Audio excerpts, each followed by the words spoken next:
All right, what's happening, everybody? So, not a planned podcast, of course, but welcome to Rock Down Detroit Lions, home of Rock Down Podcast Network and Pop-Up Podcast Wednesday, I guess. So, I wanted to talk about something that was popped up today, hence the Pop-Up Podcast. There was a lot of commotion today. Got a lot of messages, and it was all about the fact the Lions bringing in another defensive tackle.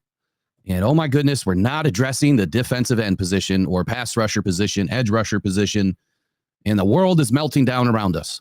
So I was going to save this material for another day, but we'll talk a little bit about what it really means when you address certain areas of your team and how it can have a heavy impact on production and a heavy impact on other players on the team. So namely, we're talking about the defensive line position, defensive tackle position. And oh, one second here. My mic's a little loose. So anyway, look, let's address the elephant in the room first of all. TJ Smith. Okay, TJ Smith is just coming in as a tryout. That's it. He's not added to the team. You know, he's not signed in any way just yet. He's simply coming in to try out.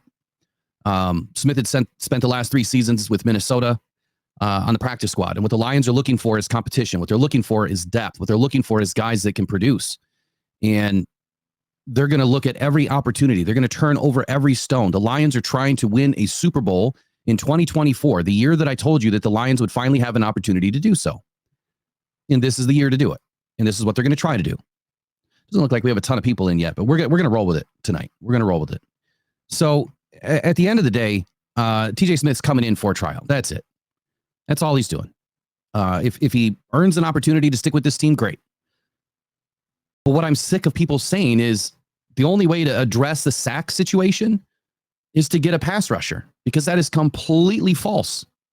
Completely false. And the other thing is that I got probably 10 messages about. I mean, it all started off with, me questioning, people saying, why do you believe in that? Why do you believe that it's only edge rusher?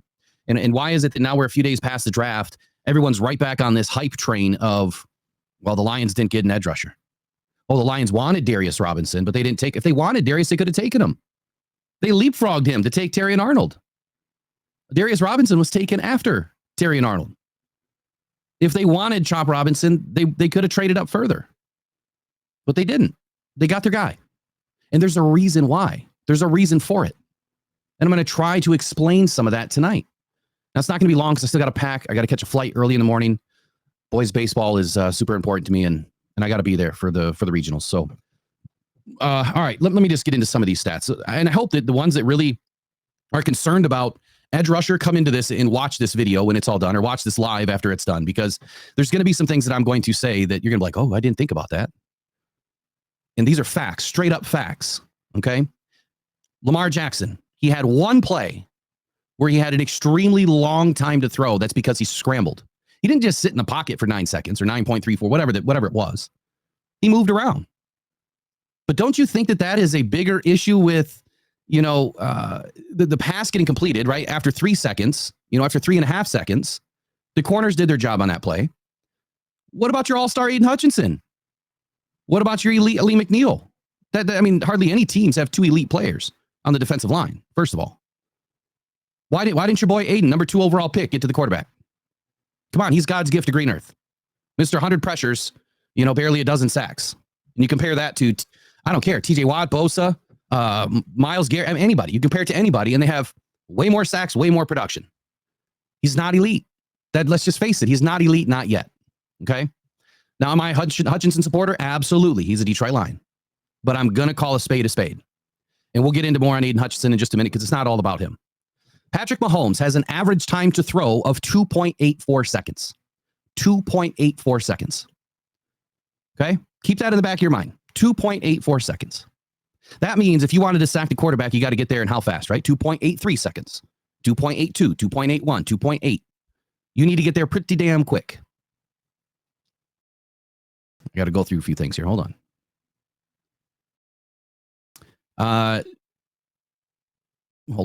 Hold on. Got to find my stuff.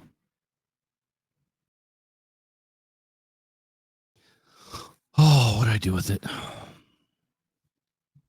Anyway, 2.883 seconds. That's average time to throw for Patrick Mahomes. So that means that your defensive ends, your pass rushers, your outside linebackers, whomever you're rushing on that play, they've got to get there in under that time. And if they're not going to sack the quarterback. Jared Goff, 2.74 seconds with an elite offensive line. Elite offensive line.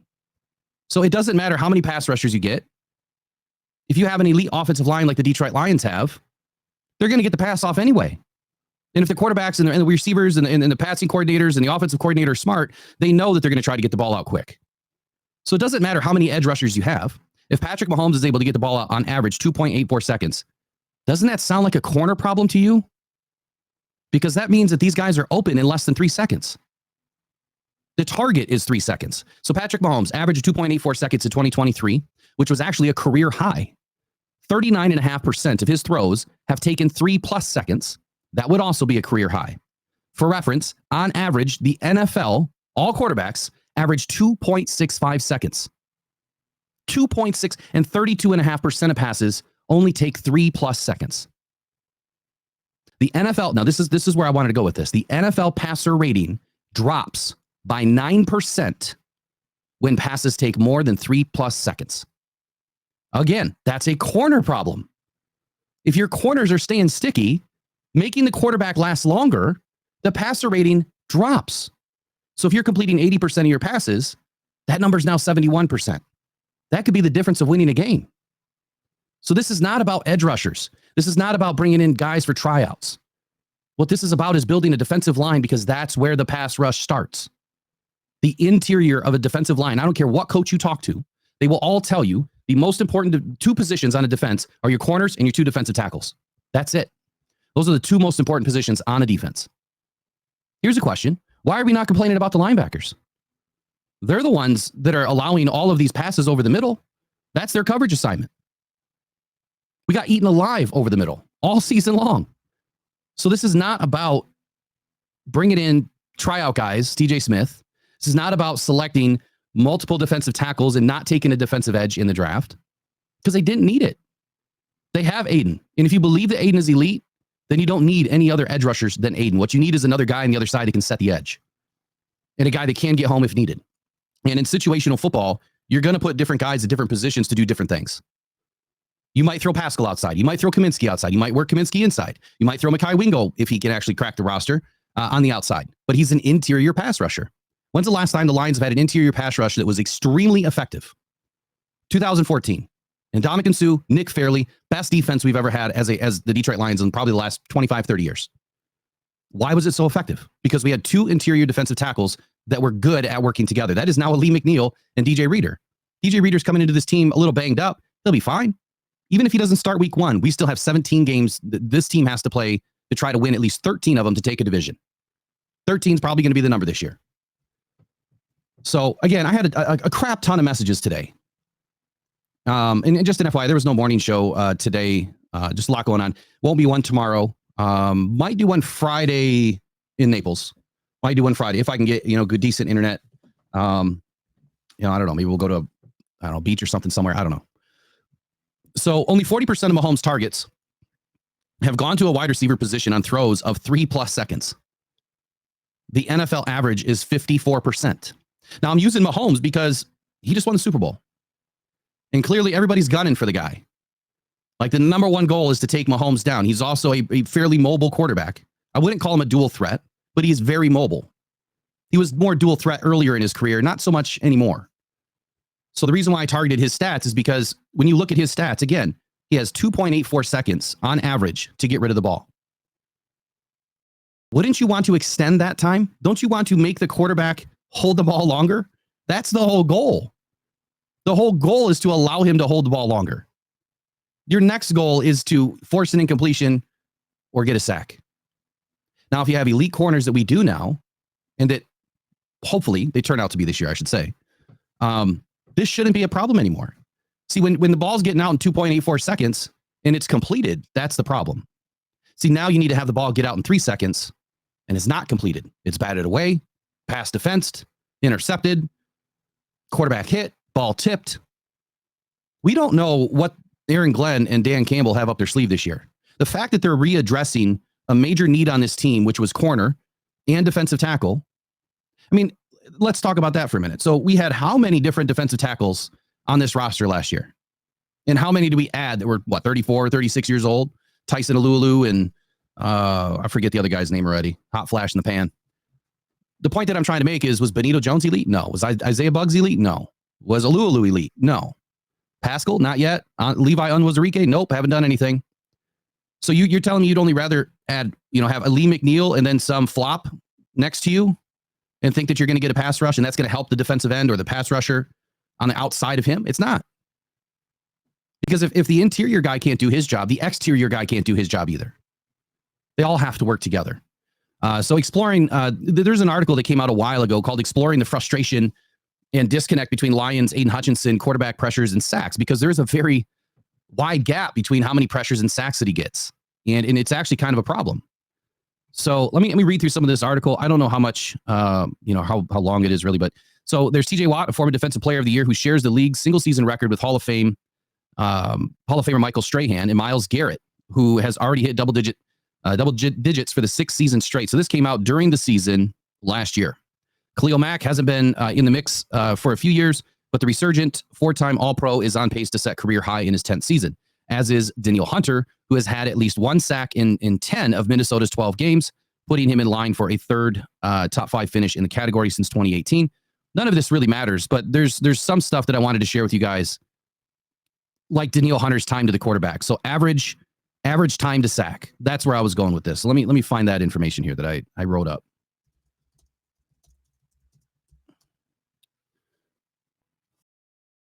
I don't know what I did with it, and I've got to find it because it's extremely valuable information.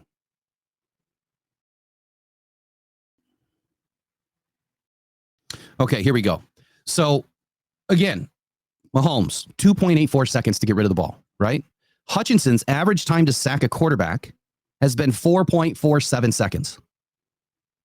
It's almost twice as long as it takes for these quarterbacks to get rid of the ball.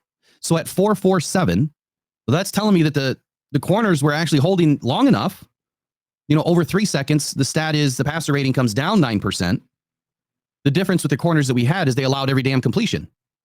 We're getting tons of pressure. They're just not finishing. That's the problem. Aiden Hutchinson's not finishing. So it's not that he's not getting to the quarterback. It's not that he's not getting pressure on the quarterback.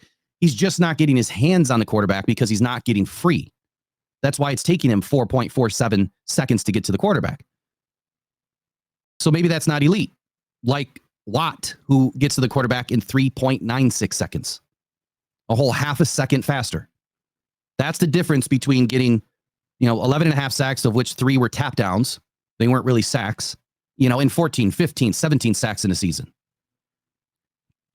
Danielle Hunter, the guy apparently everybody wanted, Danielle Hunter, 5.2 seconds average to the quarterback, 5.2 seconds average. Guess what? He had 13 and a half sacks. There has to be a reason why, right? Did he have better corner play? Probably. The stats that I looked up a month ago, and the reason why I posted that video is either yesterday or today about, it was during Mock 2.0. The teams that spent the most cap and the most picks on their corners, on their DB room, had the best defensive line play without elite defensive linemen and without elite defensive ends. That's because when your corners are able to hold and disrupt, you can do a lot more up front. You don't have to be afraid anymore of blitzing. You don't have to be afraid anymore of sending certain guys. You can mix up your coverages. You can do a lot more. But if you don't have guys that can hold, and if you don't have guys that can disrupt the ball, the pass, you can't do any of that stuff. And I think that's where we saw Aaron Glenn struggle last year with, getting very vanilla with things. He couldn't call what he really wanted to call. So the way that Dan Campbell and Brad Holmes addressed this draft this year, spot on. Take care of the back end of this defense. And then start adding some pieces on the defensive line like they did in the offseason. And I'm not just saying all this because I called it all way before the offseason started, that defensive tackle and corner was the way to go. Those were the 2 positions that we needed help at the most. They did both in the offseason and both in the draft. We didn't take an edge rusher until undrafted, free agents. So like most football conversations, though, it's really never just one thing. It's not. You've got a multitude of reasons as to why things happen. Some of it's bad luck for these defenders like Aiden. It's bad luck. I mean, he's getting all these pressures. He's putting himself in position. Just can't finish for whatever reason. Some of it's the lack of support from your team. You just don't have the right support behind you or to the right of you or to the left of you or next to you. Some of it's scheme, which I believe Aaron Glenn had to get really vanilla last year. And then there's coverage decisions, right, that are permitting opposing quarterbacks to get the ball out quickly. If you can't come up and press and you're giving these receivers the first 7 to 10 yards, they're going to complete everything. Or at least they're going to get chunk play after chunk play after chunk play. And they're just going to bleed you for 7 minutes off the clock to the end zone. Sounded like last season, didn't it? Sounded a lot like last season. And then you had the times where they would just chuck the ball up and they would go get it. And that happened quite a bit too. Some of it also falls directly on the shoulders of the player's ability just to finish. Often enough, when the opportunities do present itself, Aiden has plenty of opportunities, just not finishing. And according to Aaron Glenn, this is what he had to say. That's just finishing. Aaron Glenn said about the disconnect between Aiden Hutchinson's pressures and sacks. I think that sometimes people put too much into sacks, that they get away from understanding that this player is affecting the quarterback at a pretty high rate for us. We just have to get everybody else to be able to affect the quarterback just as much as he is, all right? I think once that happens, you'll see sack totals come up. So that's really it, guys. That's all I really wanted to share tonight. So are we making a mistake by bringing in all these defensive guys, defensive linemen for tryouts? No. What if you do find someone that has been shelved on a practice squad that hasn't been able to showcase their ability, and this year, after 3 seasons in the NFL, they light it up? Or 3 seasons on a practice squad, they light it up. The light flips on. That happens. Sometimes these guys need a lot of time, a lot of practice, a lot of reps to finally put it all together. And it does happen. We've seen it happen. James Houston was a testament to that in his rookie season. He got canned. He got signed back. He got shelved for, 10 weeks? 11 weeks? He comes in and he bangs out 8 sacks. All at the right time, helped us resurge and finally get some victories for Detroit and cap off a really good season. A season that we needed. Winning the right games at the right time. So that's all I wanted to share. I apologize. I had a rant there a little bit, but I had a lot of messages today, man.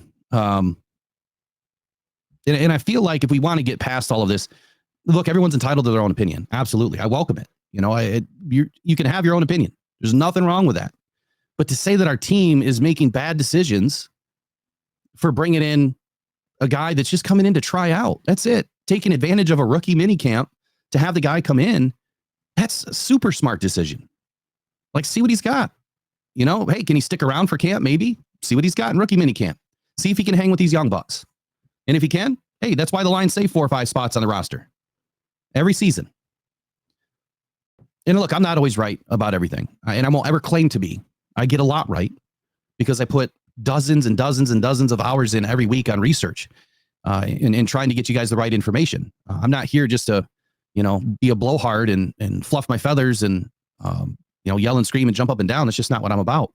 I just like to give out the information, the stats, and look, there's a reason why I get certain things right. It's because I put in the work. I understand the game. I can see what's happening. Again, doesn't mean that it's always the right answer, but it's more right than it is not. I mean, who would have honestly thought that the Lions would have only addressed mainly 2 positions all offseason? And here I thought that, they would address, just like I said in the video, a corner and a safety. They did. And it was Sion Vaki, the guy I expected them to pick up. Now, he's going to be a 2-way player. He's going to get running back duties, special teams duties. He's probably going to earn his spot in special teams, but he's, like Brad Holmes said, we're not going to neglect him not playing safety. It's just we want to find other uses for him. And then the whole, trading up to get Terry on. I was all in line for trading up to get Terry. I just never thought there'd be a chance in what to get him. So all of these things start to come to fruition because you see the stats, you go through the stats, you understand the stats, and you realize, man, these are some big deficiencies we're seeing here. How are the Lions going to fix that? And I try to put myself in that position. Like, if I had to make that decision, what would I do to try to fix that? It is literally just based on stats. Now, there's more to it than that. A lot of it's just guessing and getting right too, but appreciate it, Mike P. So what we got in the house tonight? J-Rod, Jster, Mike P, Tracy, Warren King. Who else is in here? Brent, Jason Helton. Jason Helton says, draft included, still think getting Reader was arguably our best acquisition. Yeah, it was, man. It was super smart. Now, look, I wasn't like extremely high on Reader in the offseason. I wanted, or in free agency, I really wanted Christian Wilkins from Miami. Clearly, the Lions weren't going to spend, the type of money he got paid because they were going to take care of him on Ron Penei Sewell. They've got their own guys to sign. and they're just not going to hand out big contracts. And I think that's part of it too. Like, some people they get keyed in on, it's got to be this player. It's got to be this player. It's got to be this player. This is the only guy that we can have on the team. And when it doesn't happen, not once, not twice, and there's 3 shots to bring in the guy and it doesn't happen, people get bent out of shape, I guess, that they were wrong. I don't know. But it's just a player. Like it's just the football team. And if they didn't come to us 3 times, there's a reason why that player's not on our team.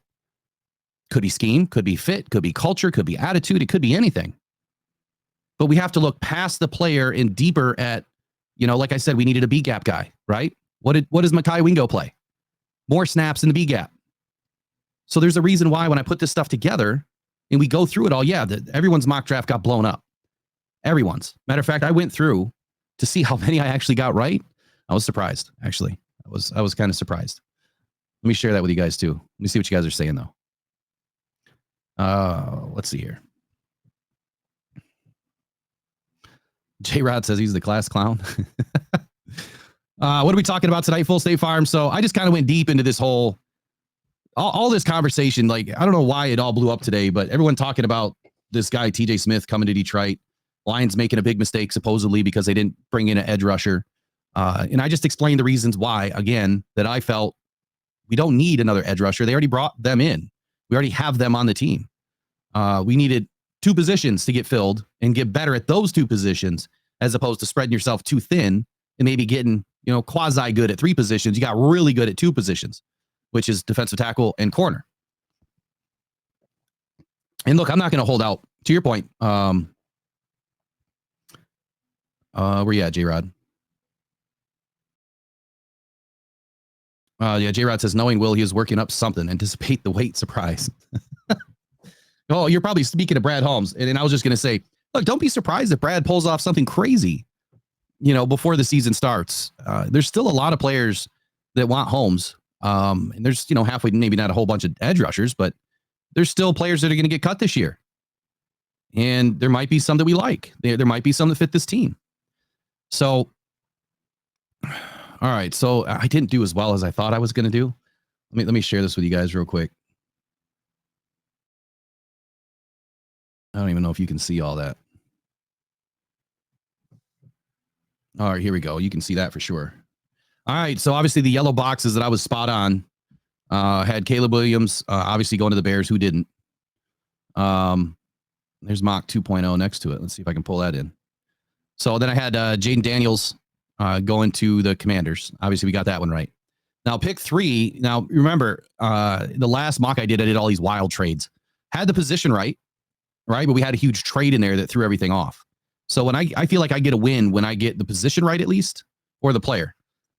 Now, in mock 2.0, where I didn't do any trades, I was being funny with Daniels going first, remember? I said, the Bears would be stupid to take Caleb Williams, and I still think it was a bad idea. The Daniels really should have been the first overall. So obviously, there's first 2 picks, were just kind of funny, which means I got another pick in here wherever Williams is that doesn't make any sense. But Joe Alt, hey, that would have been a good pick to the Patriots. But Marvin Harrison, I always had going to Arizona. Joe Alt, I had going to the Chargers. That happened. Didn't get the Giants right because I put a crazy trade up in. Titans had the position right, but they took J.C. Latham. Like, I still don't understand this one, but whatever. Not a big deal to me. The Falcons taking Penix. I mean, yeah, WTF on that one. In my mock 2.0, I had a Dunze. Bears did select a Dunze. I didn't get that one right on my final mock because I had all those trade ups. But in mock 2.0, which is before the final, I had it right. Jets took Bowers, but I had this crazy trade up again. Vikings taking McCarthy. I had that in my mock 2.0. I had them taking McCarthy at pick 11. I think it was. Yeah, pick 11. I didn't ever see the Broncos staying pat and taking Bo Nix. Figured they would have traded back. Raiders took Brock Bowers. Didn't get that right. I had Malik Neighbors going there. Saints took an offensive lineman. Had the position right, just the player wrong. Cooper DeJean instead of Latu. Colts are going to pay for that one. Jackson Powers Johnson instead of Byron Murphy to the Seahawks. Jaguars, again, you had a trade up there, so I had them taking Dallas Turner, Minnesota. The Jaguars had them taking Nate Wiggins. Minnesota moved up to take Dallas Turner. As far as the Bengals, here we go. I had the Bengals taking Terry and Arnold. Anyway, you can see I got a few right. Eagles, I had them taking a corner. They ended up taking Quinton Mitchell instead of Kool-Aid. Packers, I had them taking an offensive lineman. I had the position right, but they took Jordan Morgan instead of, or they took Mims instead of Jordan Morgan. Graham Barton going to the Bucks. I had that one right. And then had the position right for the 49ers. So, I mean, not overall bad. Not overall bad. It's pretty decent, I guess. It was decent. Brent says, great. We have a diva in the north, and we got rid of Karen and Aaron Rodgers. Yeah, dude. Like Caleb Williams he's going to be a drama queen. Well, anyway, look, I just don't understand sometimes why we just can't see through, like you guys say, you see through the weeds. You know, you got to see through the trees, so to speak. If you just look at, I mean, the stats are there, and it's right in your face. Like, if we can just allow, a quarterback to throw the ball for 3+ seconds, I would expect that our elite edge rusher, Aiden Hutchinson, should get home. Or I would expect that, Aaron Glenn would have something in play, to rush a linebacker, do a linebacker spy finally, and then blitz them. But you can't do some of that stuff when you don't have the right DBs. The DBs make all the difference. If you can go and get heavy on packages with DBs, you get faster. And you got guys that like to hit, guys that stay in position, the guys that can stick around and stay in phase with these receivers. Then you'll start seeing some linebacker blitzes. We blitzed a lot last year at times that didn't seem to make sense, and I think that's what got us into trouble. But I feel like we were working too hard with no result. It's like the Lions defense was working so hard doing all of this stuff, but at the end of the day, they couldn't finish. And it wasn't because of just one position. It's because we didn't get enough interior push, to get to the quarterback. And we didn't have enough on the back end of the defense to step up and make a play. When I look back at it, I'm like, okay, so they brought in Emmanuel Mosley. He was supposed to be our day one starter, right cornerback. And Cam Sutton obviously was supposed to be the second, left cornerback. I don't think it would have been any other way had Emmanuel Mosley started last season. Didn't happen. And then we let Starling Thomas go, and he got picked up by the Cardinals, who is now, or was, starting on their depth chart. So you start the season now with your number 2 as your number 1, and then you got Jerry Jacobs in there, who's never been good. But then he had a few good games, and you thought things were going to be okay, and then it kind of fell apart. But our DBs last year led up the most explosive plays, and we were darn near dead last in about every passing category on the defense. I don't know in what world it would make sense to not address that. Like, how would you not address that? And he did, like Brad did in the offseason, bringing in Carlton Davis and Amik Robertson. But at the same time, these guys are on 1-year deals. Amik, I believe, is on a 2. And now that we've paid guys, and I've said this time and time again, the minute we start paying guys, what's going to happen is you're going to live inside the draft. So you want that receiver, it's going to have to come from the draft. You want that corner, it's going to have to come from the draft. And then as a team, you're going to have to be willing to understand and sacrifice that player's now probably going to need 2 seasons to get it together, before they really start playing at a high rate. But in the meantime, you've now plugged and pulled and grabbed all of these guys from all different areas and walks of life and different skill sets, different veteran levels that have what it takes to at least do what needs to be done. Not everybody needs to be elite. They just need to do their damn job. That's what it all boils down to. They each independently have a job to do together. I know it's an oxymoron, but they independently have to do their job so that it all works together. And when, remember the link, right? The chain, you break that chain, the rest of it falls apart. Same thing on defense. If one guy's not doing his job, well, now the rest of the defense kind of falls in line and can't get to where they want to go. They can't finish. The play breaks. When the play breaks down, the rest of the team suffers. So by solidifying an area in the offseason and then double down and double dipping in the draft, right? He doubled down and, he triple dipped really. This team is now set for the future. You've got young guys that can learn from these veterans this year. You've got young guys that don't necessarily have to make the day one jump to starter. Terrion Arnold does not have to be that right corner or the starting, X receiver corner. covering the X receiver, the best receiver. He doesn't have to be. You can bring him in a little bit slow if you wanted to this year, assuming that Carlton Davis comes to play. That's what we're assuming. Now, if Carlton doesn't come to play, well, then, we're probably going to see Terrian out there a little bit earlier than anticipated, covering, the better wide receivers. But now when you think about it, you can double guys. You can straight up double, Jefferson, and now understand that the guy on the other side of the field is okay. Like, he'll be fine because he's got skills. He's not, just some average DB trying to rescue the rest of the defense. I'm excited about it. I'm extremely excited about how this year's defense is going to go. And I'm going to make a small guarantee. Well, before I do that, I'm going to say one more thing. I was saying earlier, we don't know what's up AG's sleeve, right? Or Dan. We have no clue. Imagine for a second that we actually switch up the defense a little bit. So last year, they made the change from the single gap to the gap and a half strategy. Now you have defensive linemen that actually can take up two gaps. Now, I'm not saying we're going to go to a two gap strategy and put 3 down linemen in. There's the possibility we could see it more. The other day, I made a mistake when someone mentioned nickel. I said 4-2-6. I didn't mean to say that. I was trying to say 3-2-6. But imagine for a second if we go 3-3-5. 3 down linemen, 3 linebackers, 5 DBs. It's a scheme that we have not really run hardly ever, if ever. I can't remember one game where I've seen it. I can't remember one play where I've seen it. But running those types of schemes can net you. If those guys are taking up 2 gaps on the front, DJ Reader, Ali McNeil, Aiden, whoever, Broderick Martin. So if you put in a big heavy package, let's say you went Aleem, DJ, Broderick Martin, and you go 3-3-5. And then you put out your speed backs. You got Anzalone, Jack Campbell. Maybe you slide Brian Branch up to play, the other backer position, or James Houston, whatever. But then you put in Brian Branch back there with Ifeatu Melifonwu, Terrian Arnold, Carlton Davis, and Amik Robertson. You're going to be able to hang with anybody and still get pressure up the middle. And then you're going to be able to launch a linebacker and have 2 linebackers in coverage. Because your DBs are so good, they can come down into the box and you're fine. You are not going to have to worry anymore like we were last season, where guys are just getting free over the middle, making a catch, getting 6 yards of yak, and then they finally get tackled. That's not going to be an issue anymore. Yeah, you're going to have plays, you're going to have games that don't go your way. But I think the large majority of what we're going to see this year is all that little stuff that ends up having big results for the other team is going to start to get cleaned up this year. So, like I was going to say a second ago, I'll make a small guarantee. What's happening, J-Rod? Yeah, I'm good, J-Rod. I'm all set, buddy. I'm actually about to get off here in a minute. I got to get packed and get ready to go. So, small guarantee. Lions had what, 31 sacks last year? I think so.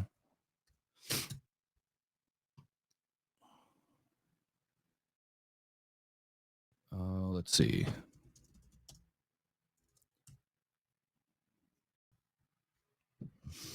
Yeah, I'll be back on by Sunday. I might do a pop-up, Tracy. my laptop finally got shipped back, so I got my laptop back. I might do a pop-up, but it won't be anything great because I won't have cameras or anything. Let's see here. Why is it so hard to find? You type in what you want, and you don't get it. So the Lions had 41 sacks last year. Is that what I'm seeing here? 41 sacks, which was almost, 25th in the league, 26th, something like that, 27th.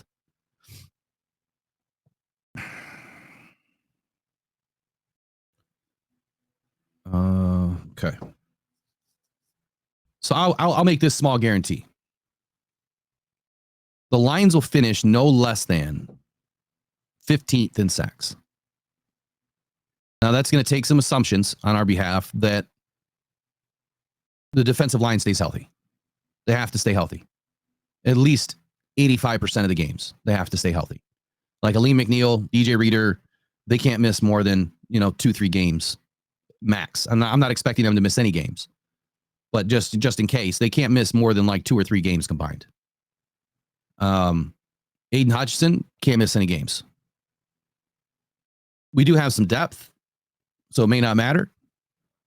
But I would say we will finish no less than top 15 in the league in sacks. So what that would have meant from this last year is we would have went from 41 to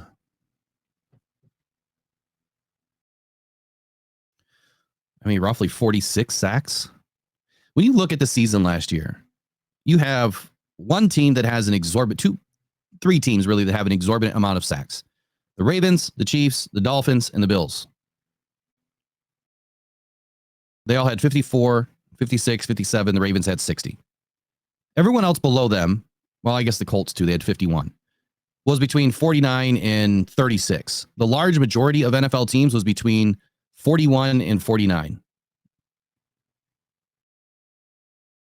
And I guess if you were to average it all out, I would say, I mean, just looking at it without being able to do the math in my head, I would say 45 sacks was probably average last year.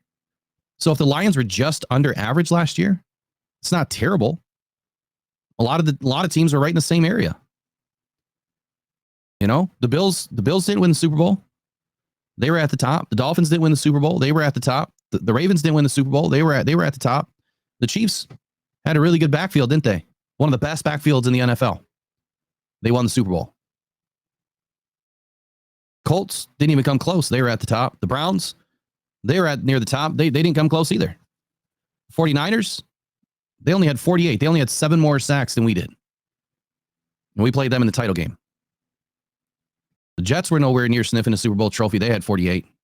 Same with the Chargers, the Buccaneers, who we played in the second round. The Steelers got bounced in the first round. So you can't equate everything to sacks. It does help, but I think sacks, they mean more than they mean more when they come at the right time. And they do something to affect the game, if you will. Does a sack turn into a TFL? Yes, it's supposed to, right? Because it's supposed to be behind the line of scrimmage. But does that flip the field position? Is it flipping the field position? Are we dropping them far enough back to where they have to change their game plan and then they don't convert on a third and long? Or they get sacked on 3rd and 6 and now it's 4th and 11, 4th and 12. They can't go for it. Knocks them out of field goal range. Those are the kind of sacks that I'm looking for. The sacks that knock them out of field goal range, the sacks that make them have to punt the ball where they can't go for it on 4th down. And the sacks that, obviously are turning into big negative plays. But I'm not looking for sacks that just happen. I don't want to see, and that'll be probably the last thing I'll say about Aiden Hutchinson tonight. Go back and look at his sacks. There was something on Woodward the other day. I don't remember the guy's name that's on Woodward in the morning. He's got glasses, kind of longish hair, white guy. I think he's on in the afternoon, maybe. Is his name Neil, maybe? And then you had the flannel dude, Flannel Sam or Sam Flannel, whatever his name is. So they got into this argument about Hutch. And the one guy, not Flannel, was saying he wanted more out of Hutch. Like, Hutch isn't elite yet. He wants more out of Hutch. And this Flannel dude just went off and, said all these things about Myles Garrett and yada, yada, yada, and about their sacks. And, Neil said something about Aiden Hutchinson taking basically a month off. And then Flannel said something about, Garrett took, 4 games off, 3 in the regular season, 1 in the playoffs. Anyway, where I took it was this. There's a lot to be... I guess there's a lot that we're not getting from Hutchinson. And he does have a very high bar because he was a 2nd overall pick. So people do expect a lot from him. And the thing that I would say is, these tap down sacks, like people say, well, you got 2 sacks against Stafford in, the first home playoff game, and that helped us win. Stafford fell down. Hutch didn't sack him. He got credited for the sack. It shouldn't even be a sack. Here's a sack that I want to see. Snap, bang, down. That's what I want. Those are the sacks that I want to see. I don't want to see this working for 4 or 5 seconds and a quarterback falls into your lap. Or a quarterback, goes down on a knee and you tap him down. Or a quarterback falls on the ball and you tap him down. Those are not sacks to me. In the stat line, they are. But in the real world, they're not. But they'll forever be counted as a sack. And so some people look at sack numbers and they look at these gaudy numbers and they're like, oh, wow, he had that many sacks and he had this many in the playoff game. Yeah, but go look at the sack. Go look at the 3 sacks that he had against Washington his rookie year. And tell me how many were really sacks. And then to get him in bunches and not be consistent, there's something to be said there. The biggest issue Aiden Hutchinson has had this entire time is not that he didn't have another defensive end pass rusher, because he did. And his name was James Houston. And James was getting sacks plenty fine. Had no issues. Aiden still was having issues. Matter of fact, we thought that James was going to pass Aiden. But then for some reason, Houston didn't get a lot of playing time. So anyway, there's a lot that we want to see out of Aiden Hutchinson. Obviously, we I hope that he will turn out to be an elite defensive end, pass rusher, whatever category you want to put him in. He's not there yet. He still has some things that he's learning. He still has some things that he's navigating. Doesn't mean that he doesn't have it in him. Doesn't mean that he's not elite mentally. Doesn't mean that he's not elite as a person. He is. And he's a damn good Detroit Lion. But there are some things that he has not shown us yet that would say, okay, if his contract is up tomorrow, would you sign him to $30 million a year? Because that's the kind of contract he'll be looking for when his contract ends. And these gaudy sack numbers that aren't really sacks can propel that contract a little bit. I want to see more too. I do. And I think that if we're going to look at addressing defensive ends and adding more defensive ends, I think you need to fix the one that you have now by adding to the defensive line, by giving Aleem McNeil another person to work with, and developing the interior pass rush so that Aiden doesn't get gobbled up on the outside and get double teamed. Now that's one other thing. Now that you've addressed the defensive line with defensive tackles like DJ Reader that takes up double teams, and Aleem McNeil took on 50% double teams when he was in the game. 50% of his snaps were double teams, more than Aiden. So there's no way that Aiden was double teamed as much as what people think.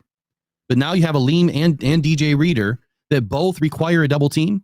How are you going to double team Aiden Hutchinson? You're not going to be able to. And if you even think you can double Aiden, DJ, and Aleem all at the same time, it's not possible. And if they try to spread them that thin, I don't care who's on the right side, they're going to get home. You could put me out there, I'd probably get home.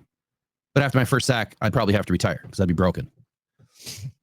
So anyway, look, we got a great thing happening in Motown.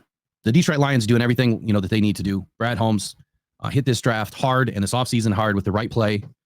I have no doubt in my mind that what the Lions just pulled off is going to help this team win this year. It's going to be very hard to get back. The offense has to keep clicking, but this defense is way better than where it was. Before I go, you guys have any questions, statements, or anything?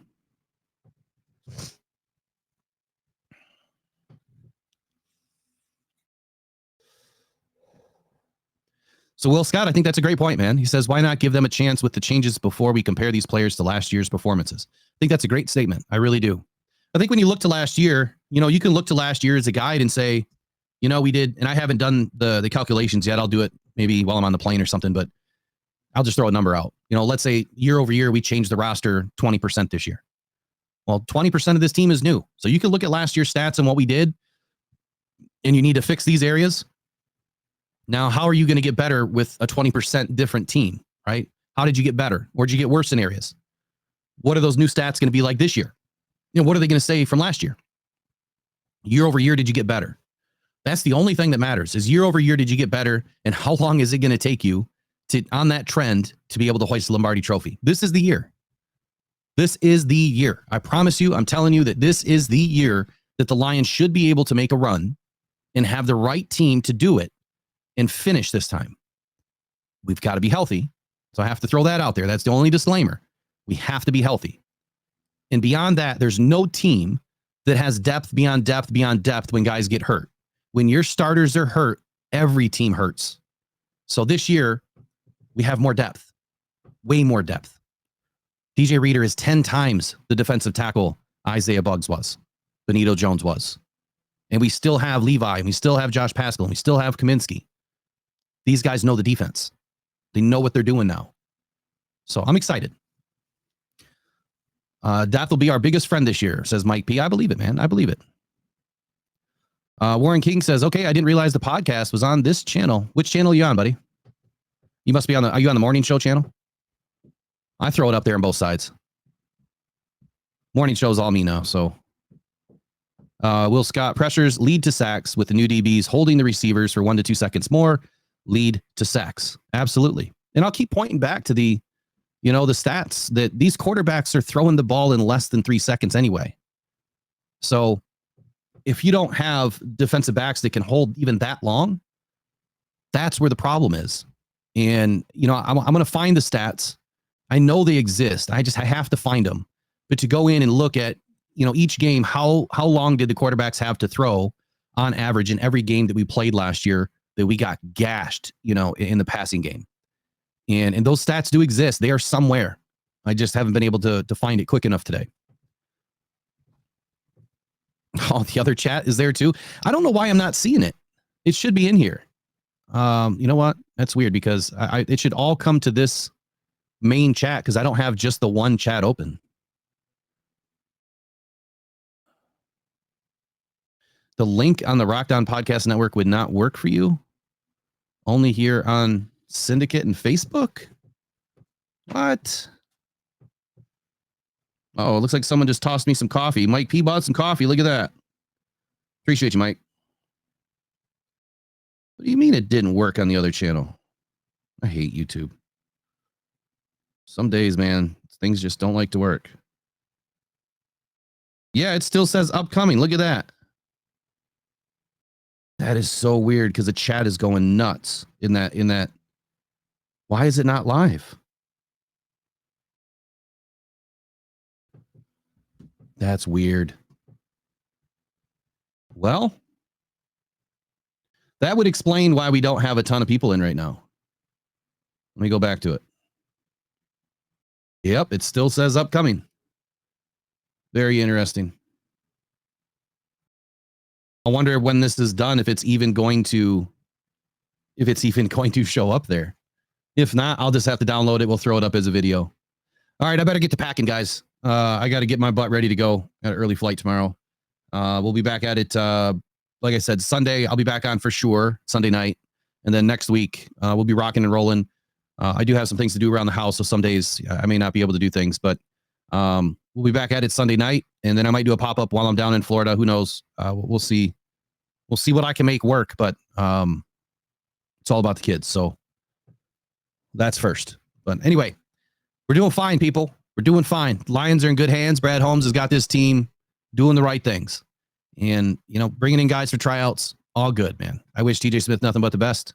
I don't care what he's done, in the past. I know that the NFL's the, what have you done for me lately kind of league. But if someone didn't give you a chance, would you be where you are today? Brad Holmes gave somebody a chance. Maybe he'll turn out to be something.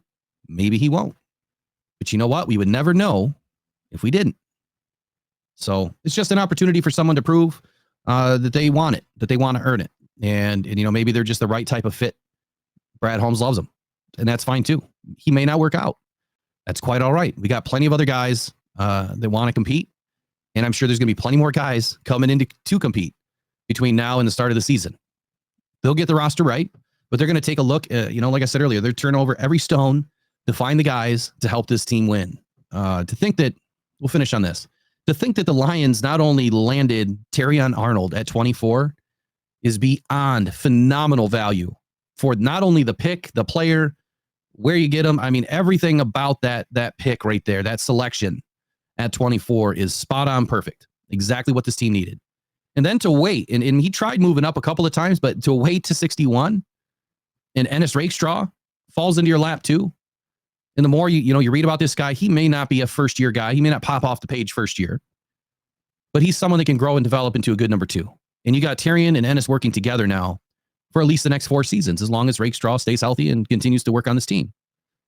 So our future's developed. Carlton Davis, you've heard the way Brad Holmes talks about him. He's one of the best corners to do it, according to Brad Holmes. Now, he's missed a lot of time. He's missed a ton of time. And I would say that's another good reason why Brad Holmes did this draft, made the offseason acquisitions that much better. Because let's say that Carlton Davis, I keep calling him Carlton Davis, doesn't play the whole season because he averages 23% of the games missed, right? Then you have guys behind him that can step up. Ennis Rakestraw was by many supposed to be a first round talent taken in the early second, slipped away, all the way to the end of the second. And Terrion Arnold supposed to be a top 10, top 15 pick, slid all the way to 24. Now these guys can step up and play in a pinch and start right away in a pinch. I think Terrion will be able to do it much sooner than later, but now we have depth beyond depth. So I think we're solid there. I think we're solid.